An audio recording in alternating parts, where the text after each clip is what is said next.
വെളുക്കാൻ തേച്ചത് പാണ്ടായി എന്ന് പറഞ്ഞു കേട്ടിട്ടേയുള്ളൂ. തേച്ചു വെളുപ്പിക്കാൻ എത്തിയതായിരുന്നു നമ്മുടെ സ്ത്രീപക്ഷവാദിയായ ഡിവൈഎഫ്ഐയുടെ അഖിലേന്ത്യാ നേതാവ്.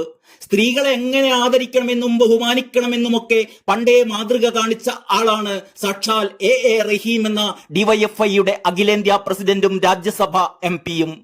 എന്റെ പൊന്നു റഹീമെ, ഈ ന്യായീകരണത്തിനും വേണ്ട ചില ലിമിറ്റുകളൊക്കെ. ഇതൊരുമാതിരി പായസം ഉണ്ടാക്കാൻ ഇറങ്ങി പുളിങ്കറി ഉണ്ടാക്കിയ പോലായല്ലോ.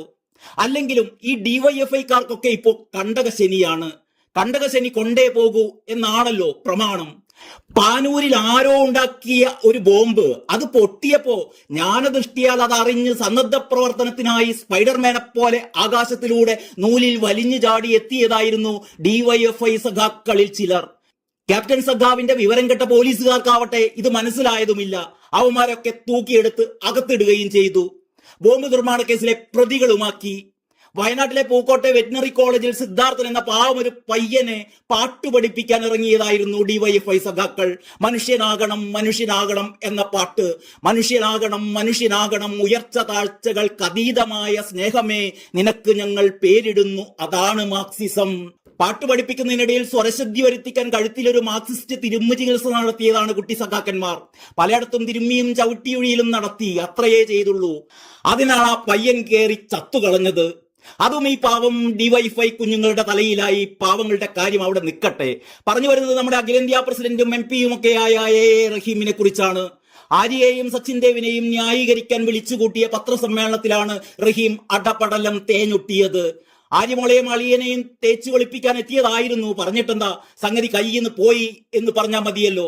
നായര് പിടിച്ച പുലിവാല് എന്ന പ്രയോഗം ഇനി മുതൽ നമുക്ക് റഹീം പിടിച്ച പുലിവാല് എന്ന് മാറ്റി പറയേണ്ടി വരും.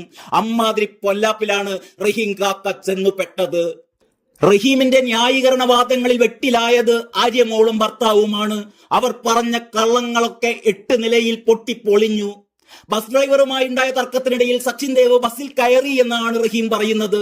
താൻ ബസ്സിൽ കയറിയിട്ടേ ഇല്ല എന്നായിരുന്നു സച്ചിൻ ദേവ് MLA നേരത്തെ പറഞ്ഞിരുന്നത്. സച്ചിൻ ദേവ് മാത്രമല്ല, ആര്യയും അങ്ങനെ പറഞ്ഞിരുന്നു. ബസ്സിൽ കയറിയ MLA കുറിച്ച് കണ്ടക്ടർ അപ്പോൾ തന്നെ ഫോണിൽ റഹീമിനെ വിളിച്ച് പറഞ്ഞു അത്രേ. അപ്പോ കാര്യങ്ങളുടെ കിടപ്പ് മനസ്സിലായല്ലോ അല്ലേ? മെമ്മറി കാർഡ് അപ്രത്യക്ഷമായതിന്റെ റൂട്ട് മാപ്പും ഏതാണ്ട് എല്ലാവർക്കും കിട്ടി എന്ന് കരുതുന്നു. ബസ്സിൽ കയറിയ സച്ചിൻ യാത്രക്കാരോട് ഇറങ്ങാൻ ആവശ്യപ്പെട്ടിട്ടില്ല എന്നാണ് എ റഹീം പറയുന്നത്. തനിക്ക് കൂടി ടിക്കറ്റ് നൽകാൻ സച്ചിൻ ദേവ് കണ്ടക്ടറോട് ആവശ്യപ്പെടുകയായിരുന്നു അത്രേ. അതിനുശേഷം ബസ് ഡിപ്പോയിലേക്ക് പോകട്ടെ എന്നായിരുന്നത്രേ സച്ചിൻ പറഞ്ഞത്. എന്റെ പൊന്നു റഹീമേ, ഒന്നും പറയുന്നില്ല, താങ്കളെ ഒന്ന് നന്നായി നമസ്കരിച്ചോട്ടെ. ബസ് കണ്ടക്ടർ തന്റെ നാട്ടുകാരനാണ്.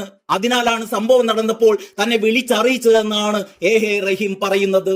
തുടർന്ന് സച്ചിനെ വിളിച്ചു, ആര്യയുമായും സംസാരിച്ചു. ബസ്സിലെ കണ്ടക്ടർ റഹീമിന്റെ അടുത്ത ആളാണെന്ന് കോൺഗ്രസ് MLA M വിൻസെന്റ് കഴിഞ്ഞ ദിവസം ആരോപണം ഉന്നയിച്ചിരുന്നു.